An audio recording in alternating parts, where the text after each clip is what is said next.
కొత్త బిజినెస్ కోసం ఆలోచిస్తున్నారా? ఈజ్ ఆన్ డిస్ట్రిబ్యూషన్ కోసం కాల్ చేయండి 9154729854.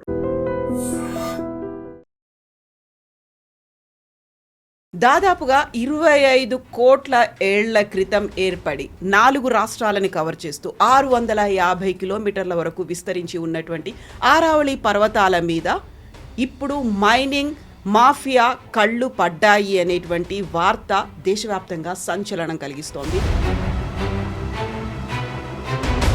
సో ఆరావళి హిల్స్ అనేవి ప్రపంచంలోనే అత్యంత పురాతనమైనటువంటి హిల్స్ మన ఎకోసిస్టమ్ని కాపాడుతున్నాయి.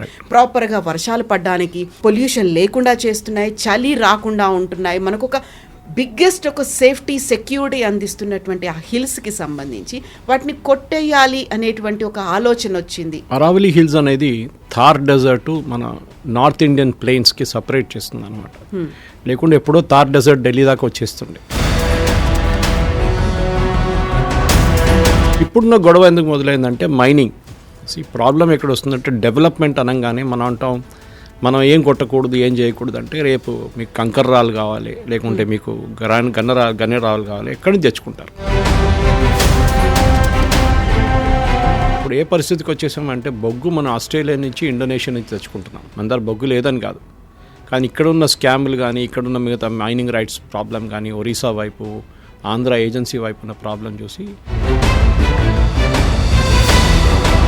బట్ మైనింగ్ అంటే ఇప్పుడు ఆరావళికి సంబంధించి చూస్తే రేర్ మెటల్స్ అనేవి అక్కడ ఉన్నాయి, మనకు కావాల్సినవంతా సర్ప్లస్గా అక్కడ ఉన్నాయి అనేదే కదా తీస్తోంది. కాకపోతే అక్కడ అన్కంట్రోల్డ్గా మాఫియా అనేది రాబోతోంది, మైనింగ్ మాఫియా చేతిలోకి వెళ్ళబోతున్నాయి, మొత్తం దాన్ని డిమాలిష్ చేస్తారు అనేదే కదా భయం. కరెక్ట్, అది ఉంటుంది ఎప్పుడైనా, ఇప్పుడు కాదు, any time it is always a threat ఉంటుంది వాళ్ళకి. భయం ఎక్కడ అంటే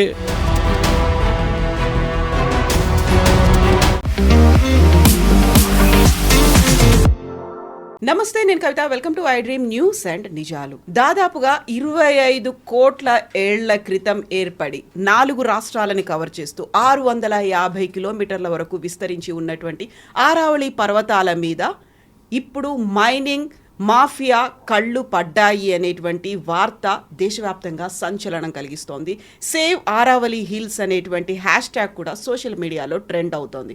కేంద్ర ప్రభుత్వం చేస్తున్నటువంటి అనేక తప్పిదాల్లో ఆరావళి పర్వతాల అంతం అనేది కూడా మరో తప్పిదంగా మారబోతోంది అనేటువంటి నిరసనలు ఎందుకని వినిపిస్తున్నాయి, ఎందుకని ఆరావళి గురించి అంతలా మనం మాట్లాడుకుంటున్నాం. మనతో పాటుగా ఉన్నారు సీనియర్ జర్నలిస్ట్ సురేష్ కొచాతిల్ గారు. సార్ నమస్తే. సో ఆరావళి హిల్స్ అనేవి ప్రపంచంలోనే అత్యంత పురాతనమైనటువంటి హిల్స్ మన ఎకోసిస్టమ్ని కాపాడుతున్నాయి. ప్రాపర్గా వర్షాలు పడడానికి, ఆ తర్వాత పొల్యూషన్ లేకుండా చేస్తున్నాయి, చలి రాకుండా ఉంటున్నాయి. మనకు ఒక బిగ్గెస్ట్ ఒక సేఫ్టీ సెక్యూరిటీ అందిస్తున్నటువంటి ఆ హిల్స్కి సంబంధించి వాటిని కొట్టేయాలి అనేటువంటి ఒక ఆలోచన వచ్చింది. బట్ వాటిని మనం సేవ్ చేసుకోవాలి. ఈ నినాదం ఎందుకని వినిపిస్తోంది? అరావళి హిల్స్ అనేది థార్ డెజర్ట్ మన నార్త్ ఇండియన్ ప్లెయిన్స్కి సపరేట్ చేస్తుంది అనమాట. లేకుంటే ఎప్పుడో థార్ డెజర్ట్ ఢిల్లీ దాకా వచ్చేస్తుండే. It's like a natural boundary. As much as సహ్యాద్రీస్ separate చేస్తున్నట్లని హిమాలయాలేమో Himalaya నుంచి ఇటువైపు ఉత్తరప్రదేశ్, బీహార్ వైపు వచ్చే ప్లెయిన్స్, హిమాచల్ వైపు వచ్చే ఆ మౌంటైన్ రేంజెస్ ఉన్నా కానీ ఇటువైపు అరావళి ఈజ్ వెరీ ఇంపార్టెంట్. ఇప్పుడున్న గొడవ ఎందుకు మొదలైందంటే మైనింగ్. ఈ ప్రాబ్లం ఎక్కడ వస్తుందంటే డెవలప్మెంట్ అనగానే మనం అంటాం మనం ఏం కొట్టకూడదు, ఏం చేయకూడదు అంటే రేపు మీకు కంకర్రాలు కావాలి, లేకుంటే మీకు గన్నేరాలు కావాలి, ఎక్కడి నుంచి తెచ్చుకుంటారు. You have to get it from somewhere. ఇప్పుడు ఏ పరిస్థితికి వచ్చేసామంటే బొగ్గు మనం ఆస్ట్రేలియా నుంచి, ఇండోనేషియా నుంచి తెచ్చుకుంటున్నాం. మన దగ్గర బొగ్గు లేదని కాదు, కానీ ఇక్కడున్న స్కామ్లు కానీ, ఇక్కడున్న మిగతా మైనింగ్ రైట్స్ ప్రాబ్లం కానీ, ఒరిస్సా వైపు, ఆంధ్ర ఏజెన్సీ వైపు ఉన్న ప్రాబ్లం చూసి చాలా మటుకు కంపెనీలు ఎందుకు ఈ లేనిపోయిన తలక బయట నుంచి తెచ్చుకుంటున్నారు. బొగ్గు తెచ్చుకోవచ్చు మీరు, కానీ గ్రానైట్ తెచ్చుకోలేరు కదా. ఆ వెయిట్ మీరు షిప్స్లో తీసుకురాలేరు. దానికోసం మన వైపు నుంచి మైనింగ్ కూడా రెస్పాన్సిబుల్ మైనింగ్ అంటారు. ఇది కేరళలో కూడా ఇదే ప్రాబ్లం ఉంది, వెస్టర్న్ ఘాట్స్లో. ఎందుకంటే అక్కడ ఈకలాజికలీ కూడా చాలా సెన్సిటివ్ ఏరియా. మనకు తెలిసిందే కోయినా డ్యామ్ కానీ మిగతా స్ట్రక్చర్స్ అన్ని చూస్తే డ్యాముల దగ్గర ఎప్పుడు ఎర్త్క్వేక్స్ ఎక్కువ ఉంటుంది, భూకంపాలు ఎక్కువ వస్తాయి. దానికి కారణాలు చాలా ఉన్నాయి. వాటర్ బాడీ, ఇంత పెద్ద వాటర్ బాడీని స్టోర్ చేసేటప్పుడు దానికి ఉన్న జియాలజికల్ ఫాల్ట్తోనే చాలా మటుకు భూకంపాలు వస్తాయని చెప్తుంటారు. కానీ ఇక్కడ జరుగుతుంది ఏంటంటే ఇక్కడ డెఫినేషన్ మార్చలేదు యాక్చువల్లీ. రిచర్డ్ మర్ఫీ అనుకుంటా, that his got standard definition 1960 something, ఆయన చేసిన ఒక డెఫినేషన్ ఉంది. ఎనీథింగ్ అబోవ్ 100 మీటర్స్ని ఒక హిల్స్గా కన్సిడర్ చేస్తారు. ఓకే, దానికన్నా తక్కువ ఉన్న దాన్ని హిల్స్గా కన్సిడర్ చేయరు. అదొక definition, standard definition. So union government ఒక కమిటీని సెటప్ చేసినప్పుడు ఈ కమిటీ రికమెండేషన్స్ ఈ మాట చెప్పారు. సుప్రీంకోర్టు అంగీకరించారు. Correct, that is the correct definition. Anything below 100 metres మీరు మైనింగ్ చేసుకోవచ్చు, ఎనీథింగ్ అబోవ్ 100 మీటర్స్ మీరు మైనింగ్ చేయకూడదు అని రెస్ట్రిక్షన్ పెట్టారు సుప్రీంకోర్టు. ఇప్పుడు కాంగ్రెస్ వాళ్ళు క్యాంపెయినింగ్ నడిపిస్తున్నారంటే బీజేపీ వాళ్ళు మొత్తం కొండలన్నీ అరావళి మొత్తం కొట్టిస్తున్నారని చెప్పి, కానీ భూపేంద్ర యాదవ్ గారు కన్సర్న్ మినిస్టర్ దాని గురించి ఒక డీటెయిల్ స్టేట్మెంట్ కూడా ఇచ్చారు. పార్లమెంట్లో ఇచ్చారు, బయట కూడా ఆయన స్టేట్మెంట్ ఒకటి ఇష్యూ చేశారు. అంటే మేము ఏం చేయట్లేదు, ఇప్పుడు we are waiting for supreme court's verdict, final verdict. ఇంకా ఫైనల్ వర్డిక్ రాలేదు, ఇప్పుడు వచ్చిందేమో ఇంటరిమ్ ఆర్డర్ అనమాట. దానికి కూడా ఒక లీగల్ ఛాలెంజ్ ఒక ఐ థింక్ హర్యానాను మధ్యప్రదేశ్ ఒక ఐఎఫ్ఎస్ ఆఫీసర్ ఛాలెంజ్ చేశారు. దాన్ని కూడా ఈ డెఫినేషన్ ఏంటి 100 ఎవరు డిసైడ్ చేశారు 100 మీటర్స్ అని, దానికి లీగల్ ఛాలెంజ్, దానికి నోటీస్ ఇష్యూ చేస్తారు. అది ఇంకా 2-3 సంవత్సరాలు నడుస్తూనే ఉంటుంది. డెఫినెట్గా ఎన్వైరన్మెంట్ కాపాడుకోవాలి, దాంట్లో డౌట్ లేదు కవిత గారు. కానీ మనం సర్దార్ సరోవర్ ప్రాజెక్ట్ గుర్తుపెట్టుకోవాలి. సర్దార్ సరోవర్ ప్రాజెక్ట్ని ఎన్ని సంవత్సరాలు, ఎప్పుడు ఎన్ని 30-40 సంవత్సరాలు 50 సంవత్సరాల దాకా దాని డెవలప్మెంట్ ఆపి అక్కడున్న నీళ్ళంతా వేస్ట్ అయిపోతున్నప్పుడు కూడా మనం ఏం చేయలేదు. మేధా పాట్కర్ కానీ వీళ్ళందరూ కలిసి జల సమాధిలు చేసి సర్దార్ ప్రాజెక్ట్ని కట్టనీయలేదు. నెహ్రూ టైం నుంచి స్టార్ట్ అయిన ప్రాజెక్ట్. కానీ ఫైనలీ మోదీ గారు వచ్చిన తర్వాత, దానికన్నా ముందు కూడా గుజరాత్ ముఖ్యమంత్రి ఉన్నప్పుడు ఈ ప్రాజెక్ట్ని ఫైనల్ స్టేజ్లో తీసుకొచ్చారు. సర్దార్ పటేల్ టైం నుంచి ఇంప్లిమెంట్ చేయాల్సిన ప్రాజెక్ట్ అది. దానికే సర్దార్ సరోవర్ అని పెట్టారు దాని దగ్గరే ఆయన స్టాచ్యూ కూడా ఉంది కెవాడియాలో. సో మన వైపు కూడా చూస్తే మీరు నాగార్జున సాగర్ కానీ, శ్రీశైలం కానీ, అమరాబాద్ టైగర్ రిజర్వ్, అక్కడ కూడా చాలా పెద్ద కాంట్రవర్సీ ఉండే. ఆ టైగర్ రిజర్వ్ ఉండాలన్నా లేదా, అది కూడా సిటీ వైపు వచ్చేస్తే అక్కడ కూడా అపార్ట్మెంట్లు కట్టిస్తారని చెప్పి చాలా మటుకు డౌట్స్ ఉండే మనిషి. కానీ అరావళిలో డెఫినెట్లీ ఎస్ ప్రొటెక్షన్ ఉండాల్సిందే. ఎందుకంటే థార్ డెజర్ట్ని ఆపడం కానీ, మన ఎగ్జాంపుల్ చూస్తే ఆఫ్రికన్ డెజర్ట్స్ చూసి ఇదే ప్రాబ్లం జరిగింది ఆఫ్రికన్ డెజర్ట్లో. అక్కడున్న ఆఫ్రికా డెజర్ట్ నుంచి కంట్రోల్ చేయలేకపోతున్నప్పుడే ఆ డెజర్ట్ ఎక్స్పాండ్ అయిపోతుంది అనమాట కంప్లీట్గా. ఆఫ్రికా టుడే చాలా మటుకు ఆఫ్రికాలో ఒక నీళ్ళ క్రైసిస్ ఉంది. అక్కడ కారణం ఇది అనమాట. అరావళి నుంచి మీరు చెప్పినట్లు వస్తున్న రివర్స్ కానివ్వండి, అక్కడ వచ్చిన సిస్టమ్స్, రివర్స్ సిస్టమ్స్ కానీ, దాన్ని డెఫినెట్గా వీ షుడ్ ప్రొటెక్ట్, దాని డౌట్ లేదు. At the same time responsible mining చేయాల్సి వస్తుంది. అది మనం చూసాం వేదాంత వ్యతిరేకంగా ఒరిస్సాలో జరిగిన గొడవ తర్వాత వాళ్ళు వెళ్ళిపోయారు అక్కడి నుంచి. వాళ్ళు బహుశా ఎక్కడో రష్యా వైపో లేకుంటే అటువైపో రష్యన్ స్టేట్స్ ఉంటారు కదా, అక్కడ వెళ్ళి వాళ్ళు పెట్టుకుంటారు. వాళ్ళకి ఎక్కడైనా దొరుకుతుంది ల్యాండ్, ప్రాబ్లం లేదు. కానీ మన వైపు ఉన్న ఎంప్లాయ్మెంట్ ఏమవుతుంది, అదొక చాలా ఇంపార్టెంట్ థింగ్. నెక్సలిజం స్టార్ట్ కావడానికి కారణం కూడా అదే చెప్తారు. ఇప్పుడు మైనింగ్ వాళ్ళు వచ్చి అక్కడ ఆదివాసీల భూమిలు గుంజుకొని అక్కడ మొత్తం వీళ్ళు సత్యనాశ చేస్తున్నారు. దానికోసం మేము నెక్సలిజం మూవ్మెంట్ స్టార్ట్ చేసాం, ప్రొటెక్ట్ చేయడానికి ఎన్వైరన్మెంట్. ఎగ్జాక్ట్లీ. ఇప్పుడు ఛత్తీస్గఢ్ ఆపరేషన్ కగార్ అనగానే అదే ముందుకు వస్తుంది. కరెక్ట్. హిద్మా గురించి చెప్తున్నాడు, హిద్మా ఇది ఆపారని చెప్తున్నారు. అది ఆపడేం కాదు, వీళ్ళు అదే మైనింగ్ వాళ్ళ దగ్గర నుంచి 2%, 3% వాళ్ళ టర్న్ ఓవర్ డబ్బులు గుంజుకుంటున్నారు. అది ఇంకో స్టోరీ అది. కానీ మీరు చెప్పిన దాని ప్రకారం Aravalli yes, it's very important, ecologically చాలా సెన్సిటివ్. సుప్రీంకోర్టు కూడా దీని ఇంకా ఫైనల్ డిసిషన్ నేను చెప్పినట్టు తీసుకోలేదు. ఇంకా ఏం చేయాలని చెప్పి వాళ్ళకు కూడా ఒక క్లారిటీ లేదు. 100 మీటర్స్ ఎస్, అదొకటి ఉంటుంది. 100 మీటర్స్ కానీ తక్కువ ఉన్నప్పుడు మైనింగ్ చేయవచ్చా, మైనింగ్ చేస్తే దాని డిఫాల్ట్ ఏం జరుగుతుంది అక్కడ అనేది చాలా పెద్ద ఒక ప్రశ్న. కానీ ఇప్పుడు దాంట్లో నేను చెప్పేది ఏంటంటే, ఇప్పుడు దీనికి ఒక బ్యాక్గ్రౌండ్ స్టోరీ కూడా ఒకటి ఉంది కవిత గారు. కేరళలో వెస్టర్న్ ఘాట్స్లో, అంటే it stretches from almost Kanyakumari Tamil Nadu వైపు నుంచి గోవా దాకా వెళ్ళి గుజరాత్ దాకా వెళ్తుంది ద వెస్టర్న్ ఘాట్. దానికి ఒక పెద్ద ప్రాబ్లం ఏం జరిగిందంటే, ఈ చాలా మటుకు ఫార్మర్స్ వచ్చి హిల్ టాప్స్ మొత్తం డెన్యూడ్ చేసేసారు. డెన్యూడ్ అంటే అక్కడ వెళ్ళి ఉన్న చెట్లన్నీ కొట్టేసి అక్కడ వాళ్ళు కాఫీ ప్లాంటేషన్స్, అది కాకుండా మిగతా అగ్రికల్చర్ మొదలుపెట్టారు. దాంతో ఏమైందంటే ల్యాండ్ స్లైడ్స్ మొదలైంది కేరళలో. సో అక్కడ ఫస్ట్ ఒక కమిటీని పెట్టారు, మాధవ్ గాడ్గిల్ కమిటీ అని కమిటీని పెట్టారు. ఆ కమిటీ చాలా రికమెండేషన్స్ ఇచ్చి, ఒకటి ఈ యానిమల్ అండ్ మ్యాన్ కాన్ఫ్లిక్ట్, అదొక టైగర్లు రావడం, ఏనుగులు రావడం చాలా, ఎందుకంటే వాళ్ళ న్యాచురల్ హ్యాబిటేట్ మీరు కొట్టేస్తున్నారు. అప్పుడు వాళ్ళు దిగొచ్చి హ్యాబిటేషన్ ఎక్కడకుండా విలేజెస్కి వచ్చేస్తున్నారు తినడానికి. ఏమైనా వాళ్ళకి ఏం లేదు, అక్కడ దొరకట్లేదేమో. మీరు హిల్స్ అంతా కొండానికి కొట్టేశారు కంప్లీట్గా. అది పెద్ద గొడవ జరిగింది. వాళ్ళు ఏం రికమెండ్ చేశారంటే, చాలా మటుకు హ్యాబిటేషన్స్, హ్యూమన్ హ్యాబిటేషన్స్ ఎక్కడ ఉంచుకోవచ్చు, ఎక్కడ చేయకూడదు, ఎక్కడ మైనింగ్ చేయొచ్చు, ఎక్కడ మైనింగ్ చేయొచ్చు, చాలా డీటెయిల్గా రిపోర్ట్ ఇచ్చారు మాధవ్ గాడ్గిల్. పాపం ఆయన్ని దానికి చాలామంది ఆయన వ్యతిరేకంగా ప్రొటెస్ట్, అక్కడ ఉన్న చర్చ్ గ్రూప్స్ ఇన్వాల్వ్ అయ్యారు చాలా మటుకు. కేరళ గవర్నమెంట్ కూడా ఏం చేయకుండా వచ్చేసి వాళ్ళు ఒక సెకండ్ టైం ఒక కస్తూరి రంగన్ కమిటీని పెట్టారు, మన famous Kasturi రంగన్జీ. Kasturi Rangan was a scientist at that same time, that was Rangarajan. So agricultural scientist. So ఆయన్ని పట్టారు, ఆయన కూడా రికమెండేషన్ ఇచ్చి కానీ కొంచెం డైల్యూట్ చేసేసారు స్టాండర్డ్స్. మనం గుర్తుపెట్టుకోవాలి, it is not a small range. Aravalli still 4 states అని చెప్పండి, ఇక్కడ 6 స్టేట్స్ ఉంటాయి ఆల్మోస్ట్. కంప్లీట్ వెస్టర్న్ ఘాట్స్ అక్కడ ఒక న్యాచురల్ బ్యారియర్గా ప్రొటెక్ట్ చేస్తున్నారు. రేపు ఏమైనా సైక్లోన్ వచ్చినప్పుడు కూడా the first impact is at western Ghats. Even monsoon కూడా చూడండి, క్లౌడ్స్ని ఆపుతుంది వెస్టర్న్ ఘాట్స్. అక్కడి నుంచి చాలా మటుకు రివర్ సిస్టమ్ స్లో అవుతుంది. కేరళ కానీ కర్ణాటక కానీ ఏదైనా మీరు up to Goa you can see that effect. So దాన్ని కూడా we have to protect. Eastern Ghats అంత పెద్ద ప్రాబ్లం లేదు మనకి. Eastern Ghats is not so as dominant as Western Ghats. Aravalli ఇది కూడా అంతే, సహ్యాద్రి కూడా అంతే. సహ్యాద్రిలో కూడా చాలా మటుకు కాంట్రవర్సీస్ ఉన్నాయి.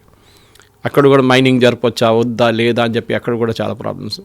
కానీ మైనింగ్ ఇప్పుడు కేరళలో జరిగినట్లు మైనింగ్ చేస్తే, అన్కంట్రోల్ మైనింగ్ చేస్తే డెఫినెట్గా డిజాస్టర్ జరుగుతుంది. డిఫారెస్టేషన్ అవుతుంది, ఆ తర్వాత పొల్యూషన్, ఎకో సిస్టమ్ అంతా చాలా అన్ని దెబ్బతింటుంది. మీరు హ్యూమన్ హ్యాబిటేషన్ దగ్గర చేసి అక్కడ మీరు మైన్ బ్లాస్ట్ చేస్తే ఆ పక్కనున్న ఇల్లు అంతా క్రాక్స్ డెవలప్ చేస్తుంది. అది కాకుండా చుట్టుపక్కల ఉన్న హిల్ ఫార్మేషన్స్ కూడా ఏ రోజు ల్యాండ్ స్లైడ్ జరుగుతుందో చెప్పలేము.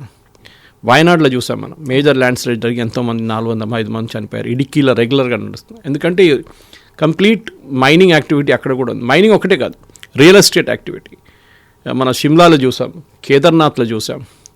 We are seeing it everywhere. ఎక్కడెక్కడ మీరు ఈవెన్ హిమాచల్ ప్రదేశ్లో చాలా చోట్ల మనం ఈ ప్రాబ్లమ్స్ చూస్తున్నాం. మొత్తం టౌన్ కొట్టుకుపోతుంది కంప్లీట్. క్లౌడ్ బర్స్ట్ అవుతుంది మనకి. మీరు చూసుంటారు జోషిమత్ అక్కడ జరిగిన ట్రాజెడీ చూడండి. ఎందుకు? అగైన్ సేమ్ అన్కంట్రోల్డ్ ఎక్స్పాన్షన్ అనమాట, హ్యూమన్ ఎక్స్పాన్షన్. సో మనం మైనింగ్ ఒక్కడే చూడకుండా, mining is a big factor. అది కాకుండా ఈవెన్ హ్యూమన్ సెటిల్మెంట్స్ కూడా ఆపాల్సి వస్తుంది. ఎందుకు ఇన్ని గెస్ట్ హౌస్లు టూరిస్ట్ స్పాట్స్లో? షిమ్లా చూడండి, మొత్తం కొండ మీద కొండ, ఏ రోజుకి ఎందుకు వస్తుందో తెలియదు. Wayanad is the same problem. మీరు టీ ఎస్టేట్, కాఫీ ఎస్టేట్స్ అని దానిపైన కట్టుకుంటే మొత్తం రూట్స్ లేదు, మట్టిని ఉంచుకోవడానికి రూట్స్ లేవు, చెట్లు లేవు. ఒక మంచి పెద్ద వర్షం పడంగానే మొత్తం తీసుకెళ్ళిపోయి ఊర్లు కొట్టుకుపోతుంది అనమాట కంప్లీట్గా. సో మన సిటీలో కూర్చున్న వాళ్ళకి దీని ఇష్యూ ఎక్కువ తెలియదు. ఎందుకంటే we are living especially Deccan plateau. మనకి ప్లాటో ఉంది ఇక్కడ. ఇటు మౌంటైన్ ఫార్మేషన్ చాలా తక్కువ డెక్కన్ ప్లాటోలో. కానీ వెస్టర్న్ ఘాట్స్ కానివ్వండి, సహ్యాద్రీస్ కానివ్వండి, అరావలి ఎప్పటి నుంచో, ఇది ఇప్పుడు కాదు, చాలా సంవత్సరాల నుంచి అరావలిలో ఈ ప్రాబ్లం ఉంది. మనకు అందరు తెలిసిందే మిస్టర్ బహుగుణ, చిప్కో మూమెంట్, సుందర్లాల్ బహుగుణ ఎందుకు చేశారు? అగైన్ చెట్లు కూడా అంతే సేమ్ థింగ్. చెట్లు కొట్టడం అని చాలా ఇదైపోయింది, కామన్ అయిపోయింది. ఒక పెద్ద డెవలప్మెంట్ ప్రాజెక్ట్ కానీ మన ఇప్పుడు చెవెల్లాకి వెళ్ళే రోడ్ హైవే గురించి పెద్ద కాంట్రవర్సీ. మొన్న అక్కడి నుంచి వచ్చాను నేను, గుల్బర్గా వెళ్ళి వస్తున్నట్టు చూశాను. కొన్ని ట్రీస్ వాళ్ళు ట్రాన్స్ప్లాంట్ చేస్తున్నారు. కానీ ఎక్కడో ఒక డెవలప్మెంట్లో ఏమవుతుందంటే we have to take a hit somewhere. Very రీసెంట్గా దామగుండంలో నేవీ రాడార్ ఏర్పాటు చేయాలన్నప్పుడు కూడా ఇదే ప్రొటెస్ట్ వచ్చింది. అది కానీ అక్కడ I think the protest is motivated politically.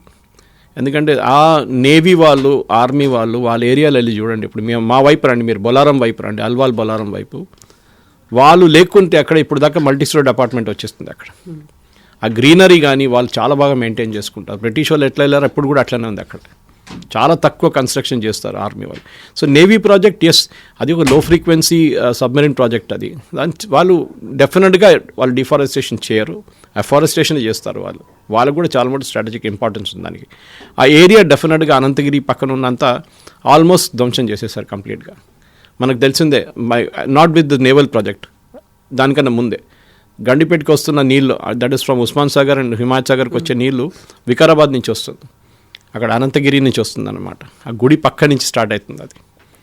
కానీ ఆ నీళ్ళు వస్తూ ఫామ్ హౌస్లు కట్టుకున్నారు, ఆ నాళాలన్నీ డైవర్ట్ చేసేసారు. ఇప్పుడు నీళ్ళు హిమాయత్ సాగర్, ఉస్మాన్ సాగర్కి రావట్లేదు నీళ్ళు. వాటర్ సోర్సెసే కాదు మనకి, ఇప్పుడు మన కృష్ణా కానీ గోదావరి మీద డిపెండ్ అవుతున్నాం ఎక్కువ.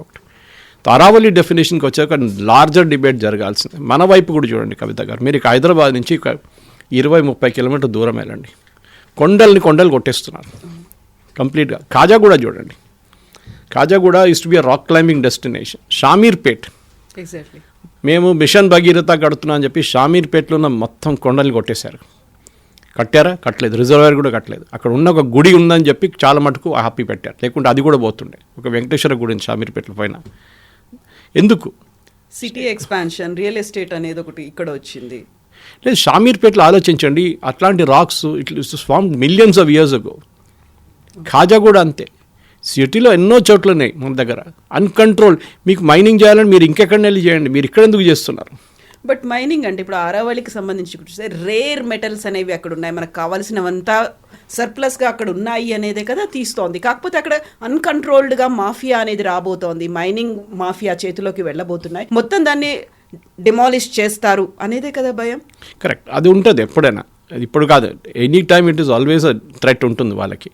భయం ఎక్కడ అంటే మన హిస్టరీకి వెళ్తే మనం ఎట్లా బిహేవ్ చేసాం చూస్తే, మనం సింగరేణి నుంచి మన ధన్బాద్ దాకా వెళ్తే, ధన్బాద్ చూడండి బీహార్లో, అంటే సింగరేణిలో మాఫియా ప్రాబ్లం లేదు, బీహార్లో ధన్బాద్ కానీ ఆ ఏరియా మొత్తం ఒక మాఫియా చేతిలో ఉంది. ఇప్పుడు కూడా చాలా మటుకు తగ్గింది అనుకోండి, కానీ even now it is there.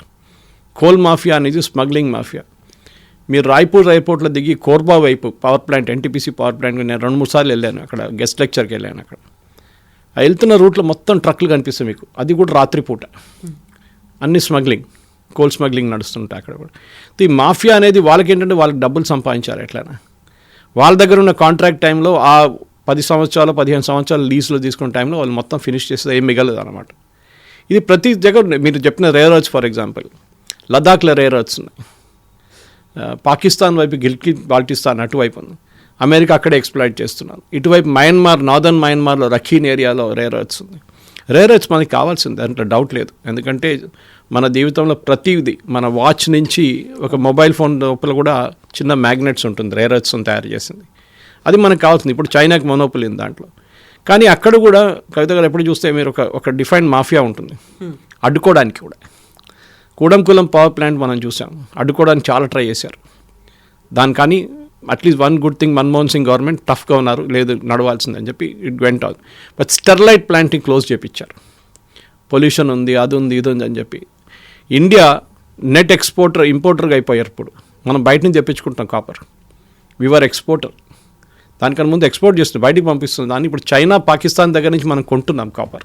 Of course church based groups కూడా చాలా మటుకు దాంట్లో పార్టిసిపేట్ చేశారు, వాళ్ళు కూడా వాళ్ళ ఇంట్రెస్ట్ కూడా ఉండేదాన్ని. కానీ ఒక ప్లేస్లో అది ఏజెన్సీ ఏరియాలో ఉండొచ్చు, మన శ్రీకాకుళం కానీ విజయనగరం వైపు ఉండొచ్చు, మన ఛత్తీస్గఢ్లో ఉండొచ్చు మీరు చెప్పినట్ల. సేమ్ టైం మధ్యప్రదేశ్లో కొన్ని ఏరియాస్ ఉన్నాయి, జార్ఖండ్ ఉంది, మహారాష్ట్ర వైపు ఉంది కొన్ని ఏరియాస్లో. ఇక్కడన్నీ డెవలప్మెంట్ వర్సెస్ ఎన్వైర్న్మెంట్ ఒక డిబేట్ నడుస్తుంది. అందులో డెవలప్మెంట్ కూడా కార్పొరేట్ మాఫియా అనేది ఉంది, వాళ్ళు లాబింగ్ చాలా పెద్ద ఎత్తున చేస్తుంటారు, ప్రెషర్ తీసుకొస్తారు సెంట్రల్ గవర్నమెంట్స్ మీద అనేది. కరెక్ట్. ఇప్పుడు స్టెర్లైట్ తీసుకోండి, వేదాంత ఎవరు ప్రాజెక్ట్ పోయిందంటే అక్కడ వాళ్ళదే పోయింది కదా. వాళ్ళకేం, ఈవెన్ ఒరిస్సాలో కూడా వాళ్ళు క్విట్ చేసి వాళ్ళు వెళ్ళిపోయారు. నేను చెప్పాను కదా, వాళ్ళకేం పోదు, వాళ్ళు భారతదేశం కాకుండా ఇంకో దేశంకి వెళ్తారు వాళ్ళు. కానీ మన దేశం అంటే మనం చూడాల్సిందంటే మనకు కావాల్సిన సెల్ఫ్ సఫిషియన్సీ ఉండాలి. అది రేర్ ఎర్త్ ఉండొచ్చు, కాపర్ ఉండొచ్చు, ఏదైనా ఉండొచ్చు, కోల్ ఉండొచ్చు. ఇప్పుడు కోల్ కూడా మనం ఎక్స్ప్లాయిట్ చేస్తున్న బొగ్గు ఎన్ని సంవత్సరాలు, ఇంకో 30-40 సంవత్సరాల దాకా బొగ్గులు ఉండవు. ఏం చేస్తారు అప్పుడు? యాక్చువల్లీ దానికోసం Modi government fast breeder reactor project తీసుకొస్తున్నారు, చాలా మటుకు న్యూక్లియర్ ఎనర్జీకి స్విచ్ ఓవర్ చేస్తున్నాం. జపాన్ మొన్నదాకా న్యూక్లియర్ ఎనర్జీ వద్దని చెప్పి బంద్ చేసిన ప్రాజెక్టులన్నీ మళ్ళీ రీస్టార్ట్ చేస్తున్నారు. ఫుకుషిమా తర్వాత వాళ్ళు కొంచెం కేర్ఫుల్ అయిపోయారు, ఇప్పుడు now they want to start it again. So ఏం జరుగుతుందంటే రిన్యూవబుల్ ఎనర్జీ కోసం చేస్తున్నారు వీళ్ళు. అది విండ్ ఉండొచ్చు, మీరు హైడల్ ఉండొచ్చు, అది కాకుండా సోలార్ ఉండొచ్చు, అండ్ దెన్ న్యూక్లియర్ ఉండొచ్చు. Nuclear is not technically renewable, but in terms of అది ఒక లైఫ్ చాలా పెద్ద ఉంటుంది, అంటే లైఫ్ ఉంటుంది, స్పాన్ ఉంటుంది. అరావళి డిబేట్ నుంచే పెద్ద డిబేట్ మొదలవుతుంది. అండ్ డెఫినెట్గా అరావళి ఒక ప్రిక్యూసర్గా ఉంటుంది, అంటే వెస్టర్న్ ఘాట్ కంట్రవర్సీ కూడా దీంతోనే. ఏం చేయబోతున్నారు వెస్టర్న్ ఘాట్స్లో? వెస్టర్న్ ఘాట్లో మీరు మైనింగ్ అలౌ చేయకుండా కూడా మీ ఇల్లు అలౌ చేస్తున్నారు కొండపైన, మీరు చర్చెస్ అలౌ చేస్తున్నారు కొండపైన, మీరు అఫారెస్టేషన్ చేస్తున్నారు, చెట్లు కొట్టేస్తున్నారు కొండల మీద. అది అలౌ చేయాలన్నా వద్దని ఎవరు అడగట్లేదు. దానికి కూడా పెద్ద క్వశ్చన్ ఉంది. Why only mining mafia? Also this mafia should be contained అన్నమాట. కస్తూరి రంగన్ రిపోర్టు, మాధవిల్ గాడ్గిల్ రిపోర్ట్ అన్నీ పక్కన పెట్టేశారు. ఇప్పుడు ఆ రిపోర్ట్లు ఎవ్వరు పట్టించుకోవట్లేదు. అండ్ డెఫినెట్లీ అక్కడ కూడా ఎవరైనా కోర్టుకి వెళ్ళి దీన్ని వ్యతిరేకించాల్సిందే. డెఫినెట్గా గుడ్ డిబేట్, ఎందుకంటే ఈ 100 మీటర్స్ అనే కాన్సెప్ట్ సైంటిఫిక్గా వచ్చింది. సో అది ఏదో ఉట్టే కబర్డ్ నుంచి ఏదో ఎవరు తీసి పెట్టలేదు ఆ point. This real good debate జరగాల్సింది. ఇంకొక పాసిబ్లీ 6 నెలల్లో లేకుంటే సంవత్సరం పాటు ఇది నడుస్తుంది. అప్పుడు దాకా భూపేంద్ర యాదవ్ చాలా క్లియర్గా చెప్పారు, we will not issue any mining leases till supreme court final decision తీసుకునే దాకా మేమేం చేయము. కాంగ్రెస్ వాళ్ళు ఒక నెగటివ్ క్యాంపెయిన్ నడిపిస్తున్నారు. Not even 1% of the entire area today is under exactly mining. 1.44 lakh square kilometres లో 0.19% మాత్రమే. కాకపోతే అక్కడే ఆన్సరబుల్ గా ఉన్నారా, వాళ్ళు చెప్పిన దాన్ని ఖచ్చితంగా ఫాలో అవుతారా అనేటువంటిది. ఎందుకంటే ఈ ప్రెషర్స్ ఇవన్నీ ఉన్న తర్వాత హూ కంట్రోల్స్ అనేది ఒకటి వస్తుంది. రోజు మానిటర్ చేస్తారా? ముందులాగా ఫిజికల్ మానిటరింగ్ పాసిబుల్ కాదు. ఇప్పుడు మీరు శాటిలైట్ మానిటరింగ్ చేస్తారు చాలా మటుకు. మీరు డెన్యూడ్ అయిన ఏరియా పై నుంచి శాటిలైట్ తీసుకుంటే బిఫోర్ అండ్ ఆఫ్టర్ మీకు చాలా క్లియర్గా కనిపిస్తుంది. అది మీరు గండిపేట తీసుకోండి, ఉస్మాన్ సాగర్ పాతది 30 సంవత్సరాల ముందు ఇస్రో తీసుకున్న పిక్చర్స్, ఇప్పుడు తీసుకున్న పిక్చర్స్ చూడండి, మన చెరువులు చూడండి, అన్నీ అదే సంగతి. ఎవ్రీథింగ్ ఈజ్ గ్రాబ్డ్, చిన్నగా అయిపోతుంది. అక్కడేమో ఎక్స్పాండ్ అవుతుంది అరావలీలో. So we have to monitoring should be technically, not physically. ఎన్ని స్క్వేర్ కిలోమీటర్సో ఎన్ని మీటర్సో ఈ రోజుకి ఎంత తవ్వుతున్నారు అనేది కాదు. And second, as far as possible public sector అండర్టేకింగ్స్ని ఇన్వాల్వ్ చేయాల్సి వస్తుంది. కానీ వాళ్ళ దగ్గర డబ్బులు ఎక్కువ లేవు. ప్రైవేట్ సెక్టర్ దగ్గర డబ్బులు ఉంటుంది, వాళ్ళు ఎక్స్ప్లాయిట్ చేయడానికి రెడీగా ఉంటారు. ఒక బ్యాలెన్స్ ఉండాలి కవిత గారు. That's what the entire thing boils down to. Environment versus sustainability ఉండాలి ఒకటి, ఎన్వైర్న్మెంట్ వర్సెస్ డెవలప్మెంట్ ఉండాలి. రెండు కావాలి మనకి. ఇది ఎన్వైర్న్మెంట్ చూసుకుంటూ కూర్చో డెవలప్మెంట్ ఎప్పుడు జరగదు. రేపు మనం చెప్పినట్లు కంకరాలు కూడా బయట నుంచి తెప్పించుకోవాల్సి వస్తుంది. ఆ పరిస్థితికి వచ్చేసాం. ఇప్పుడు మన శాండ్ మైనింగ్ చూడండి, చాలా మటుకు మన రివర్స్ని తీస్తున్నారు. దాంతో ఏమవుతుంది, బ్రిడ్జెస్ వీక్ అయిపోతుంది. చాలా మటుకు బ్రిడ్జెస్ మనం చూస్తున్నాం వర్షాకాలంలో పడిపోతుంది, యాక్సిడెంట్ జరుగుతుంది.